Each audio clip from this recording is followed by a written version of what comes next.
The word Torah, usually translated as Bible, really comes from the Hebrew word hoirah, which means lesson. The Torah is a book of lessons. It's a book of life, how to live your life according to the will of God. And right at the beginning, we have a very powerful lesson. Usually people translate the first verses of the Torah like saying, in the beginning God created the heavens and the earth was very void, and so on. But the true translation is the following, without entering into the details of the words.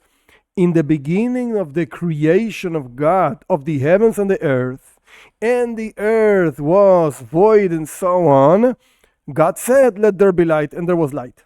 That means that the first creation is light, oid in Hebrew, not the heavens and the earth. And if you want to see more details, I invite you to read the commentary of Rashi. Rabbi Shlomo Yitzchaki, he lived in France in year 1000 approximately. He has a very long explanation of this thing that I just explained. So, the first creation is light. The question is, if that's the first creation, who was actually benefiting from the light? There was nobody over there. There was nothing over there, not even a world, just light. So what's the purpose of light if there's no world, if there's nobody who can benefit from the light? In order to understand this, our sages give an example. And the example is like an architect, a constructor. When he wants to build actually building a house and so on, first of all, he has an objective in his mind. What exactly he wants to build? What's the purpose of this whole building process and so on? And then he starts building.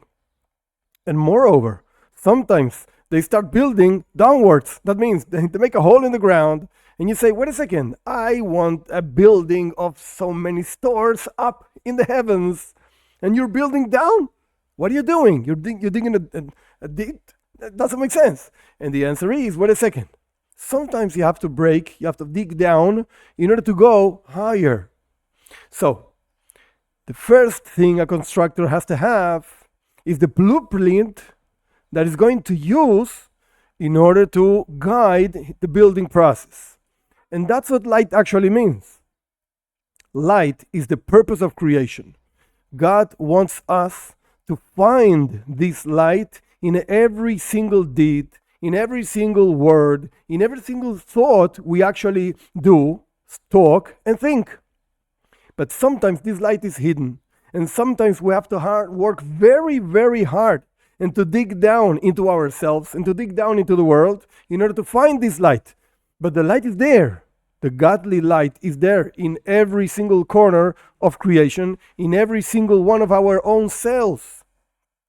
So, that's why God created light, because that's, again, the blueprint, the objective that guides every single thing throughout the creation. And our job is, our work is, and sometimes it's very hard, and sometimes you have to break in order to build better and higher and so on, to find this light within the creation.